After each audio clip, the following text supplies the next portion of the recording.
আসসালামু আলাইকুম।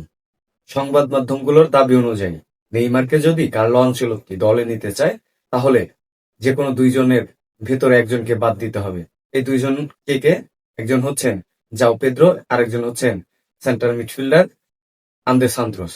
এই দুইজনের যে কোনো একজনকে যদি কার্লো আনচেলত্তির বাদ দিতে হয় তাহলে কাকে বাদ দিবেন? যেহেতু নেইমার ফরওয়ার্ড হিসাবে খেলবেন। আসলে নেইমার যদি ফরওয়ার্ড হিসাবে খেলেন সেক্ষেত্রে জাও পেদ্রো এই তালিকা থেকে বাদ পড়ে যেতে পারেন।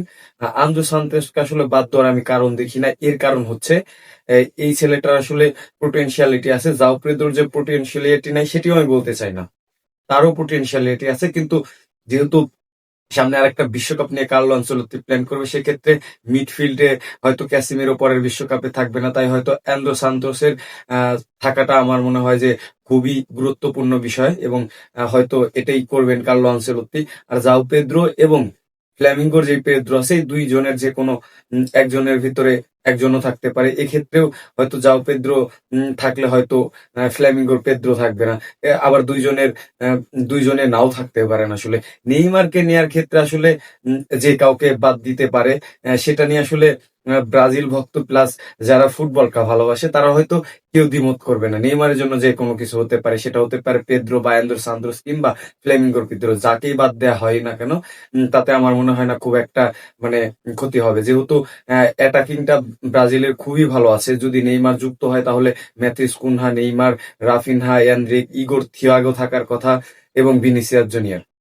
খুব একটা যে ক্ষতি হবে আমার মনে হয় না জাও পেদ্রো বা কিংবা ফ্যামিগোর পেদ্রোকে বাদ দিলে। এবার আসি থিয়াগো সিলভার যে বিষয়টা, এই বিষয় নিয়ে আপনাদের সাথে আমি কথা বলতে চাই। এর কারণ হচ্ছে কি, থিয়াগো সিলভা এই বয়সেও যেই ফুটবল তিনি খেলছেন এবং দলের জয়ে ভূমিকা রাখছেন এবং যেখানেই যাচ্ছেন শিরোপা জয়, দলকে সামনে থেকে যে নেতৃত্ব দেওয়ার গুণাবলী থিয়াগো সিলভার রয়েছে, সেই থিয়াগো সিলভা বয়সকে বুড়ো আঙুল দেখিয়ে যে পারফরমেন্স করছেন তাতে তিনিও আসলে বিশ্বকাপ কার্লো আনচেলত্তির বিশ্বকাপ স্কোয়াডে থাকার মতো যোগ্য দাবিদার বলে আমি মনে করছি। এখন যদি কার্লো আনচেলত্তি থিয়াগো সিলভাকে রাখে সেক্ষেত্রে আসলে কাকে বাদ দিবে? আসলে সেটি নিয়ে আমরা একটু কথা বলি। সেক্ষেত্রে ফুলব্যাক রাইট রাইট লেফট সাইডে আলেক্সান্দ্রো এবং রাইট সাইডে ভার্সেটাইল প্লেয়ার দানিলো আছেন। এই দুইজনের যে কোনো একজনের বাদ পড়তে পারে।